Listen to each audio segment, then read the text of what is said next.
Welcome to Egypt and the Court of Heaven. The elders of the Berber tribes in Nazamones have been called to convene at an oasis. They call this congregation the Court of Heaven.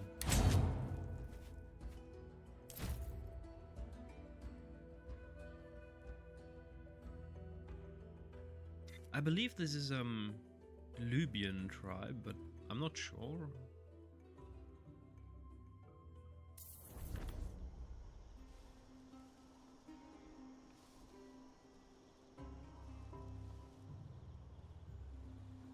Welcome to the Court of Heaven, the most important annual meeting of the elders and the reason for our presence. It is an honor to have you among us. The honor is mine, but I'd like to know what I'm walking into first. Of course. What do you want to know? What is this place? The Court of Heaven is the name of both the place and the event. Each year, the elders of the tribes gather here to solve their differences and make crucial decisions. It is also an opportunity for people to present their problems to the elders. It is this court's duty to dispense justice, providing the issue is important enough. Last but not least, the Court of Heaven attracts merchants from all over Nazamones and beyond. Where there are people, there will always be commerce. Imagine that courts only open once a year. That would be a bit of a problem, especially for time-sensitive matters. Anyway, who are all these people?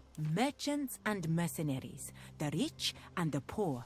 Everyone has a reason to be here, just like you. Some people make things happen, others watch things as they happen. It is up to you to decide what you will be, a maker or a watcher. Is there anything specific I should do? I suggest you walk around and breathe in the air. Meet some people and talk to them. Trade if you want. Since you are here as my guest, you are free to go anywhere. What can I expect during the meeting? We might encounter some hostility. Make no mistake, the minor tribes will do whatever I tell them to do. It's the elders of the major tribes I am worried about. Not everyone likes the Romans. Some elders may see your presence as a direct attack on our autonomy. That could be trouble. Any recommendations? Do not speak unless spoken to. Try to be respectful and diplomatic. In a way, this is our Senate. All will be fine if we don't offend anyone. Is there anything I should be wary of? Isil and Mador are the most respected elders among us. Convincing them both would be a significant diplomatic victory. Udad may get in our way, but you never know with him. And then there's young Womaksan, who's always hot-blooded. Well, war is in his names. That's not surprising. What is the uncertainty with Udad? As far as his influence goes, Udad is on par with Medor.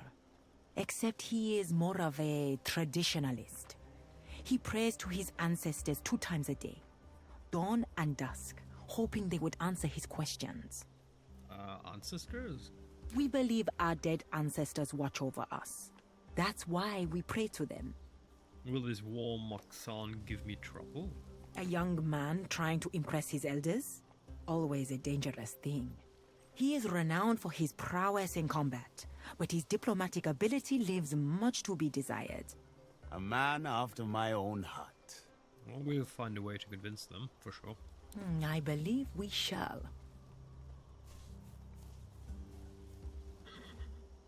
So, before we talk to the elders, I guess up here. Yes. Oh, yeah. Before we do that, let's see what the merchants have to say. Buy a sweet wine, salutations, and good day to you, travelers. You look like people of refined taste. Am I wrong? Yeah, all these... you're seeing that... Yeah, we're not going to buy anything from him. That is correct. The question is, can you cater to a refined taste? Naturally. You have come to the right place. Our wines rival those of Carthage, and some in fact surpass them.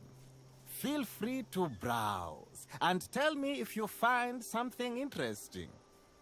Are your wines really better than those we have in Rome? Well, I would not say better, but they're certainly different. It is not only a matter of different grapes, but also of the environment and the weather. Such things are a matter of taste, but I believe one must taste many things in life. One must explore oneself. Don't you agree? Who can truly know oneself? You're right. The answer is no one. But we can try. There are, after all, so many different wines to drink in life. Do you only sell wine or ingredients too? I don't have a lot of interesting grapes for you. This year's vintage was rather fragile. Fortunately, that usually means we have some of the best vinegar. And could I perhaps direct your attention to our excellent local honey, in case you want to produce some of your Roman balsam? Our honey is unique. The hive is built inside a tree that is hollowed out. You have never tasted anything like it. I knew you'd be satisfied. You have a sharp eye for quality products. Very well. This great vinegar can be yours for a reasonable price. Great! You will not be disappointed. Alright, some wine would certainly improve morale. It always does. Am I wrong to assume you need more than just one flask?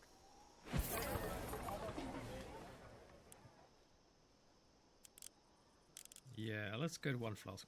Your order shall be delivered as soon as... Okay, yeah, blah blah. Oh, this looks like a smith or Everything something. I take iron, I sell iron. I sell you things others want to get rid of. If you want unwanted things, you're at the right tent. Who would want things nobody wants? You, perhaps. After all, it is you who came here. Look at what I have to offer and tell me what attracts your curiosity. You have a lot of items here. What do you think would be interesting for me? Have you seen these weighted blades? They are of high quality. And maybe you need some tools intended for javelins. Great craftsmanship there. But since you're Roman, you might be interested in this old helmet. It's a bit dented, but I'm sure you'll like it. This seems like an undignified line of work. Maybe we should have started with that one. Dignity is what you make of it. From the earliest time I can remember, I was fascinated by metal. As a grown man, I am still obsessed with it. I gather metal and sell it to those who value it. I am as undignified as my customers, and I am proud of it. Weighted blades. How much do you want for them? A fair price for a quality product. Oh, just that. Yeah, we don't need that. You may want to reconsider. Look at them. Javelin tools. Oh yeah, we need those. Most definitely. A good decision. A desperate treasure hunter sold it to me near Utica. It's ugly and battered indeed. I took it off his hands out of pity. Domine, look at these inscriptions. P.C.S. Huh? Publius Cornelius Scipio. By the limping leg of Hephaestus, this is the helmet of the famous General Scipio Africanus. An item of infinite value. It's a fancy hat, Cineros. Let's not raise our voices too much. General who defeated Hannibal. How would such a helmet end up here? That is impossible to say, but there is no doubt in my mind. The design of this helmet is from the right time period. Perhaps he gave it away in an exchange of gifts after the Battle of Zama. Scipio Africanus was without a doubt among the greatest strategists of all time. This helmet is a priceless artifact. Well, Our treasury can't bear an expense. I might be able to reuse the iron. I take the junk off your hands for 50 denarii. That sounds like a fair price to me. I hope you will find some use for this old thing. Do you want anything else from my stall? No. Yeah. Scipio Africanus. Oh. True health. Okay, so if you end your turn with your attack action still remaining, you will start your next turn with 2 attack. Oh, hello there. Alrighty. Anyone needing a good helmet? Nice.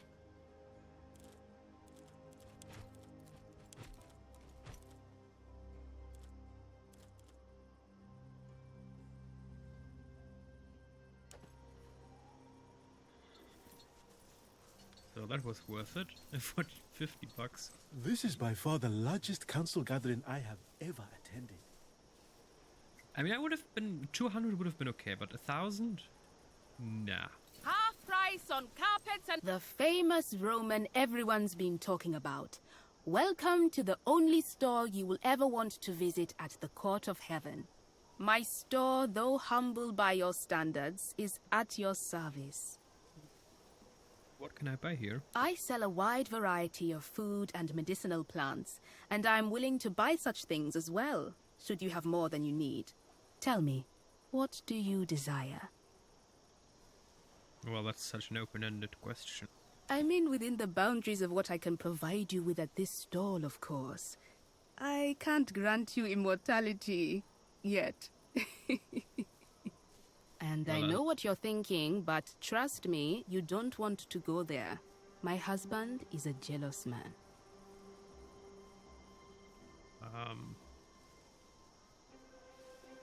Well, she certainly has humor. It's a pity that she's already taken. Trying to run a store in the middle of this chaos all by yourself, aren't you afraid of getting robbed or cheated? On the contrary, it helps my business. Everyone underestimates me and pays the price. Literally, in most cases. I'm not afraid of anyone. They are afraid of me. Are you affiliated with any particular tribe? Of course. There is no way not to be. I do not hail from any tribe you would ever have heard of, however. My tribe is quite small, but we have good relations to both Lunia's tribe and Udad's. And what about the Wookiees? Do you have good relations to the Wookiees? Yoda would approve. And Kit Fisto. But not Kit Fisto. What was his name? Oh damn. No, the big head. Oh no, that's not. That's not acceptable. Not Kit Fisto. Jedi Master. Luminaris, Saphadias, Yaddle, Kenobi. Jedi Master, Wookiees. I'm not a Wookiee. Oh no. What about the Wookiees? What about the droid attack on the Wookiees? Oh, Ki-Adi-Mundi! I'm the Supreme Commander of Noobs. Oh, I apologize. Ki-Adi-Mundi, of course. Shame on me. Yes. Let me see what you have in stock. That's... Oh, Denari. But we don't need Denari. We don't need medicine, we don't need rations. We are Will that be well stocked. So... There is no way we can compensate for that. Ask him if he would accept 20 jugs of Carthaginian wine instead. Romans, the spirits must have led you here to my little corner. How fortuitous.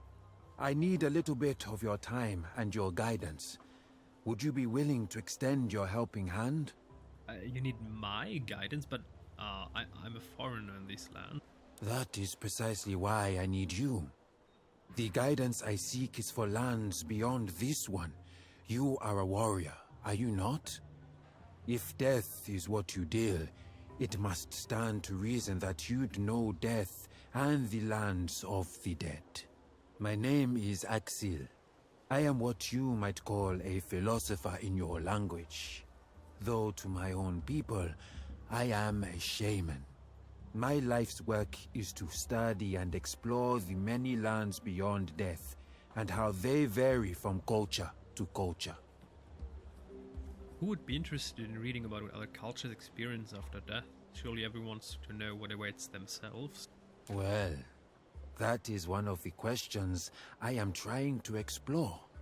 Is it truly based on what we believe, or where we are born, or to whom? I myself am inherently fascinated by the idea of these different afterlives. But when I finish this book, I hope it will serve as a kind of travel guide. This topic is quite interesting. As you might have realized, today religion is monotheistic. I mean, Abrahamistic anyway. Abrahamitic religions, that mean Jews and Christians and Muslims, all deriving from this Abraham story. And monotheistic just means one God. And the interesting thing is, monotheistic religions tend to be absolute in their demand. That there is only one God, there can only be one hell and one heaven, and everything needs to bow down before that.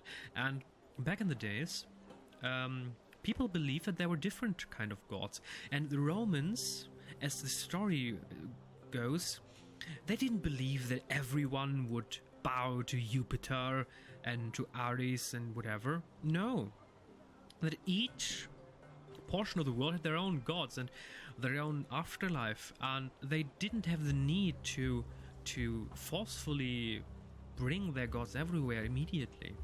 I mean, yes, there was a certain portion of conversion happening where cultures influenced others, sometimes forcefully, but not in the way of today, not in the way of "you will follow our style or you will die," as some maniacs in the Middle East like to proclaim. ISIS, for example, murdering everyone that isn't following what they believe. Yeah. I suppose none of us can ever be completely certain where death may take us. You understand me then.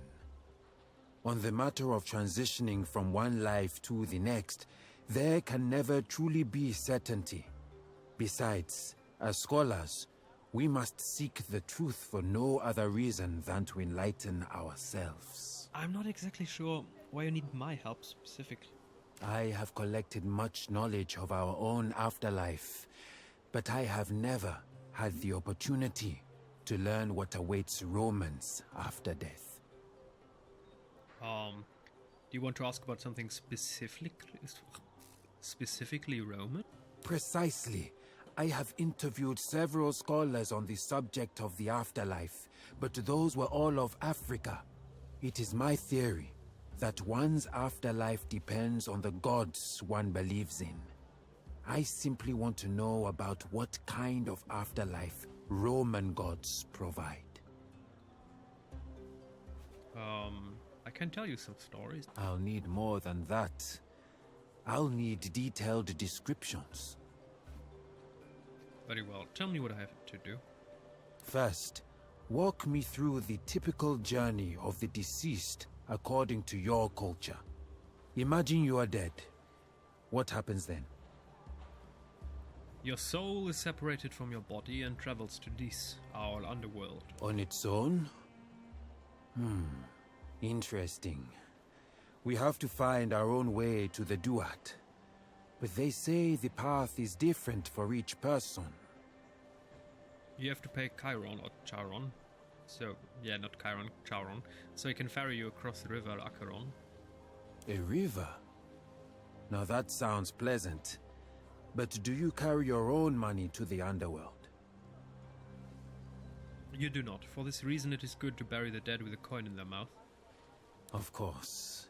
We also believe it is best to bury the dead with their belongings. That way they can live a good life in Siket Aru. If you can get past Cerberus, the judges will determine your fate. Assess us. We have 42 of them. It is best to know their names and the sins they have not committed. Once you pass their judgment, Anubis weighs your heart against a feather of Mart. A pure heart isn't heavy. There is a beautiful scene about this, the weighing of a heart against a feather, in the television series American Gods, and it's beautifully depicted, and the Anubis actor does a surprisingly extraordinary job. And you can even Google it. Just Google American Gods Anubis. That should be enough to bring you to the feather scene. The virtuous end up in Elysium, while the worthless and the wicked suffer in Tartarus. This Elysium sounds like Sekhet Aru. Osiris permits only the pure spirits to the field of reeds. Maybe it is the same place. I highly doubt that. That would certainly make my task easier, though. Well, I can't really know for sure without traveling to these myself. You are right, of course. But I have an idea. Look. This weed is called Cat's Eye. They say it will bring you to the land of the dead temporarily. It would be great if you'd try it and tell me what you saw there. Why don't you do it yourself? Naturally, I was the first to try it myself. But I'm certain you will visit a different underworld than I. What if I can't come back? You should not worry. I have tried it myself multiple times, and as you see, I always came back. You're asking me to risk death. It's only fair that I get something in return. And if I should find myself stuck in the lands beyond life, I should hate to be caught without enough coin to pay car on. You are right. I happen to have some Roman denarii on me. Please, take these with you. Well, that was convenient. Oh, please tell me we now have some fantastic underworld thingy going on. Oh! Oh, yes! I'm not the biggest fan of purely human stories if you're going into ancient history. Some monsters, some big-ass cats. Okay, the game just became from good to very good, almost. I mean, the gameplay isn't great in terms of fighting, but there aren't enough games out there that dive into ancient Rome.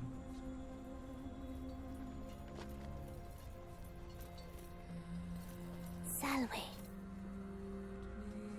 What are you? I am a cat. What kind of cat are you? I am a giant cat.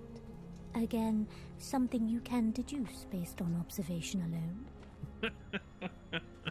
If a cat could speak, it would speak like this, I'm pretty sure. Oh, cats, sometimes you don't know if they love you or if they hate you, if they want to eat you. Sometimes you feel like you belong to them, since sometimes they act if you barely deserve their presence. Cats are just odd creatures. It's all the humans domesticated cats. Anyway, who are you? I am you. That seems unlikely. I know. This is all my fault, really. I wasn't a very good cat. Cats have to live through 9 lives. We die and then we are reborn. But a wicked cat is reborn as a lowly human. I am you in a past life. Am I dead? Do you remember dying? Should I? I do. It was memorable, but not pleasant. Then again, few deaths are. It is not you who is dead. What am I supposed to do here? A very good question. Do you even remember your purpose? Duty. Doesn't that mean your life is defined by the orders of someone else? Nobody forces me to follow their orders. Yet you still do. The mark of a good commander is how they talk you into following their orders without making you feel forced. I may seem wise to you, but wisdom comes with age and identity. I know you because I am you. Or rather, I was you in a past life. I do not enjoy life as a human. But you can save me by leading a good life and not causing pain. Only then will we be reborn as a cat. A giant cat? Unlikely, but stranger things have happened. I do not want to cause pain. But you do. In pursuing your ambitions, you hurt those in your path. You must ask yourself if it's all worth it. Mike, you can't just go full philosophical on me now. We're in the middle of a new campaign, slaughtering hundreds of thousands. Ugh, game, what are you doing? I have to do what I must. Thanos approves. And when that's done, you will lie around all day and enjoy life. You can do that now. Cats do it every day. What do you propose? The only way you can stop hurting people is to leave the land of the living. You may stay here if you want, and trade places with me. That way I will be reborn as a cat, and you will be a good man. I know, this is all very confusing for you, but let me make it simpler. I shall present you with 2 doors. One of them leads to the Elysium of Reeds, the other back to the Court of Heaven. Think about it. Figure out which one feels right, and go where your heart leads you. What?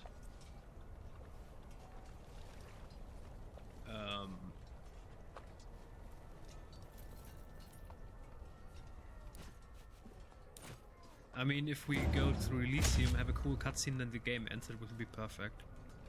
I mean, I love games that dare to do what others do not dare to do. Let's see if this is Elysium or the Land of the Living. Return? No, not return. No, Land of the Living. Ah, who cares about the Land of the Living? You know what? We're going to end the episode. Until next time.